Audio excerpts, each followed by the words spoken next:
প্রণাম জ্যেষ্ঠতা। দীর্ঘজীবী হ। কোনো খবর আছে বিদুর? দুর্যোধন বলরাম মশাইকে হস্তিনাপুরের ভ্রমণ করাতে নিয়ে গেছেন। এখনো আর কি চাইছে? ও রাজ্যের বিভাজনে খুশি তো হয়নি না জ্যেষ্ঠতাতশ্রী, তাই সর্বদা এই চাইতে থাকবে যে ওর হাতের থেকে বেরিয়ে চলে যাওয়া এই অর্ধেক রাজ্য আবার ওর হাতের মধ্যে ফিরে আসুক। ওর কাছে এখন কোন রাজ্য আছে যে ও সীমানা বাড়ানোর স্বপ্ন দেখে চলেছে? ভ্রাতাশ্রী ধৃতরাষ্ট্র নিজের পুত্র দুর্যোধনেরই দুচোখ দিয়ে স্বপ্ন দেখে চলেছেন না জ্যেষ্ঠতাতশ্রী।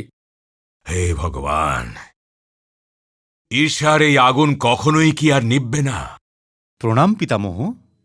এসো দেবকী নন্দন, এসো এসো।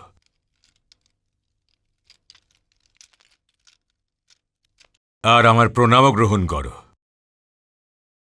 এই বড়রা ছোটদের প্রণাম কবে থেকে করতে শুরু করল পিতামহ? গণিতের কোন হিসেব আমাকে তোমার থেকে বড় বানিয়ে দিয়েছে দেবকী নন্দন? বয়স পিতামহ।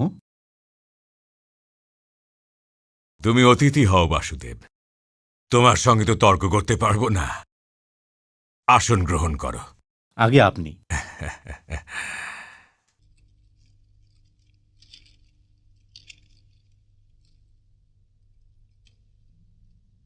বসুন জ্যেষ্ঠতাতশ্রী।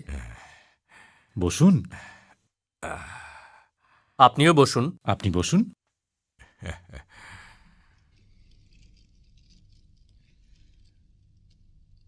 রাজ্যাভিষেকের পরে কি পরিকল্পনা আছে বাসুদেব? আমি তো পাণ্ডবদের সাথে খাণ্ডবপ্রস্থ যাওয়ার কথা ভাবছি পিতামহ। বলরাম সঙ্গে কি যাবে না? ওনার কথা উনিই জানেন। দুর্যোধন ওনাকে ঘোড়াতে নিয়ে গিয়েছিলেন, মনে হচ্ছে ঘুরিয়ে দিয়েছেন। এখনো পর্যন্ত ফিরে আসেননি। তবে সম্ভবত উনি এখানে কিছুদিন আরও থেকেও যেতে পারেন।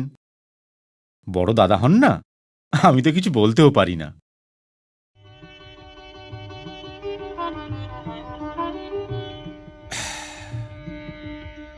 আরে দাদা, আপনি তো কিছুই খাচ্ছেন না। আরে ভাই, আর কত খাবো? ব্যাস, আর খেতে পারবো না। আচ্ছা, আর একটু ক্ষীর দিচ্ছি। দুঃশাসন, দাদাকে ক্ষীর দাও। আর একটু দাও দুঃশাসন। ব্যাস ব্যাস, আর না। আচ্ছা দাদা, আপনার মতে অস্ত্রের মধ্যে সবথেকে উত্তম অস্ত্র কোনটা? আমার জন্য তো আমার লাঙল, কিন্তু সব থেকে উত্তম অস্ত্র হলো গদা। আর তোমরা সবাই তো আচার্য দ্রোণের মতন সম্মানীয় গুরুর শিষ্য। আর এটা মনে রেখো যে ওনার শিষ্য হওয়া বড়ই সৌভাগ্যের কথা। আপনার শিষ্য হওয়া কম সৌভাগ্যের কথা নয় দাদা। আরে না ভাই না, আমি আবার কোথাকার গুরু হয়ে গেলাম। ব্যাস, গদার একটু অভ্যাস করে নি। কিন্তু আপনি তো ভীমকে শিক্ষা দিয়েছিলেন না দাদা।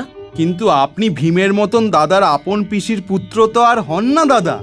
ঘি তো খিচুড়ির সঙ্গেই যাবে না। আরে আরে, এটা তুমি কি বলছো? আমার জন্য তো যেমন ভীম তেমনই দুর্যোধন। ঠিক আছে ঠিক আছে, খাণ্ডবপ্রস্থ থেকে কৃষ্ণকে দ্বারকায় পাঠিয়ে দেব, আর আমি চলে আসব কিছুদিনের জন্য।